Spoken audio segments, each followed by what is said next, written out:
Assalamualaikum warahmatullahi wabarakatuh. Perkenalkan, nama saya Mahreja, mahasiswa IAIN Palangkaraya, program studi Ekonomi Syariah kelas D. Di sini saya akan membahas tentang perikatan dalam hukum Islam. Tujuan pembuatan video ini adalah untuk menyelesaikan tugas ujian akhir semester mata kuliah hukum perikatan yang dibimbing oleh Bapak Ramadhani Alvin Habibi, SHMH. Pengertian perikatan dalam hukum Islam. Kata akad berasal dari bahasa Arab al-akad yang secara etimologi berarti perikatan.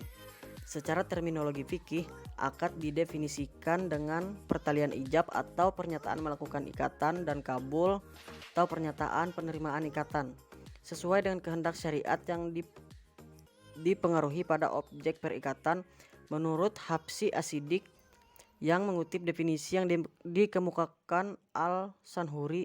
Akad ialah perikatan ijab dan kabul yang dibenarkan oleh syara, yaitu yang menetapkan kerelaan kedua belah pihak. Perikatan secara etimologi adalah ikatan, sedangkan menurut terminologi perikatan adalah suatu perbuatan yang dimana seseorang mengikat dirinya kepada seseorang atau beberapa orang. Dasar hukum perikatan di dalam Islam terdapat 5 diantaranya. Yang pertama Al-Quran, kedua hadis, yang ketiga as-sunnah, yang keempat ijma, dan yang kelima qiyas syar'i.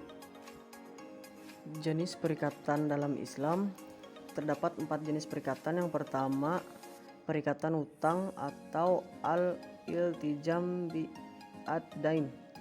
Utang dinyatakan sebagai suatu yang terletak dalam zimah atau tanggungan seseorang. Sumber-sumber perikatan utang dalam hukum Islam adalah sebagai berikut. Yang pertama adalah akad, yang kedua adalah kehendak sepihak seperti wasiat, hibah, najar yang objeknya adalah sejumlah uang atau benda, dan yang ketiga adalah perbuatan melawan hukum, yaitu semua bentuk tanggungan yang timbul dari selain akad seperti pencurian, perusakan yang objeknya adalah barang. Sumber keempat adalah pembayaran tanpa sebab. Yang kelima adalah syara, yaitu ketentuan syariah yang menetapkan kewajiban-kewajiban untuk melakukan pembayaran tertentu pada seseorang.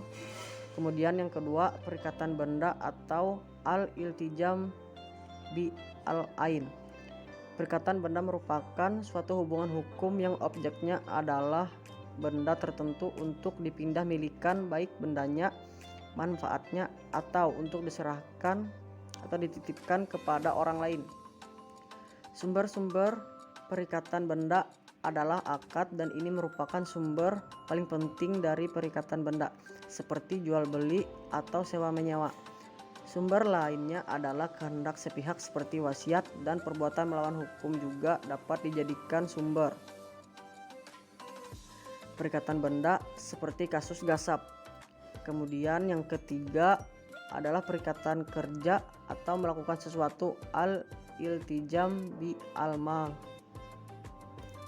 Perikatan kerja melakukan sesuatu al-iltijam bi al-amal adalah suatu hubungan hukum antara dua pihak untuk melakukan sesuatu.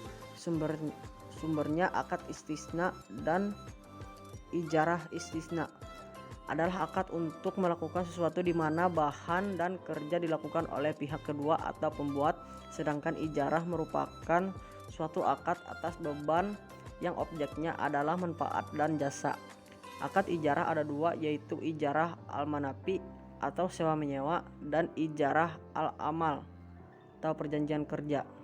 Kemudian yang terakhir, yang keempat, perikatan menjamin atau al-itijam bi'at tausik. Perikatan menjamin merupakan suatu bentuk perikatan yang objeknya adalah menanggung atau menjamin suatu perikatan, maksudnya pihak ketiga menanggung perikatan pihak kedua terhadap pihak pertama. Perikatan yang ditanggung ada 3 macam, yaitu perikatan utang, perikatan benda, dan orang yang ditanggung dalam akad al-kafalah bi'an-nafs. Berikut perbedaan konsep perikatan barat dan perikatan Islam dari segi filosofis, sumber, ruang lingkup, ditinjau dari proses terbentuknya, dan ditinjau dari sahnya perikatan. Ditinjau dari landasan filosofis, hukum perikatan Islam merupakan religius transendental atau hukum yang mengandung nilai-nilai agama yang bersumberkan dari ketuhanan Allah Subhanahu wa taala. Dan untuk hukum perikatan barat sendiri bersifat sekuler atau tidak mengandung nilai-nilai agama. Kemudian ditinjau dari sumber. Apabila ditinjau dari sumber, hukum perikatan Islam memiliki dua sumber, yaitu persetujuan yang tidak melanggar syariat dan sikap tidak yang didasarkan kepada syariat. Sedangkan untuk hukum perikatan perdata barat memiliki dua sumber, yaitu prosedur dari pihak yang berwenang dan undang-undang. Kemudian ditinjau dari ruang lingkup, hukum perikatan Islam memiliki ruang lingkup vertikal dan horizontal, yaitu hubungan bidimensional manusia dengan Allah, manusia dengan manusia, benda dan lingkungan. Untuk hukum perikatan perdata barat sendiri hanya memiliki ruang lingkup yang berhubungan dengan manusia saja atau manusia dengan benda. Ditinjau dari proses terbentuknya. Untuk hukum perikatan Islam terbentuk dari adanya pengertian al-ahdu atau perjanjian, persetujuan, dan al-aqdu atau perikatan dalam Quran Surah Ali Imran ayat 76 dan Quran Surah Al-Maidah ayat 1. Untuk hukum perikatan perdata barat terbentuknya karena adanya pengertian perjanjian atau overeenkomst dan perikatan atau perbintepsis dalam pasal 13 dan 123 BW. Kemudian ditinjau dari sahnya perikatan. Kalau ditinjau dari sahnya perikatan, hukum perikatan Islam terdiri dari 5 hal, yaitu halal, sepakat, cakap, tanpa paksaan, dan ijab kabul. Sedangkan untuk hukum perikatan perdata barat ada 4 hal, yaitu sepakat, cakap, hal tertentu, dan halal. Sekian pemaparan materi dari saya. Apabila ada kesalahan kata maupun kekeliruan dalam penyampaian kalimat, saya mohon maaf. Assalamualaikum warahmatullahi wabarakatuh.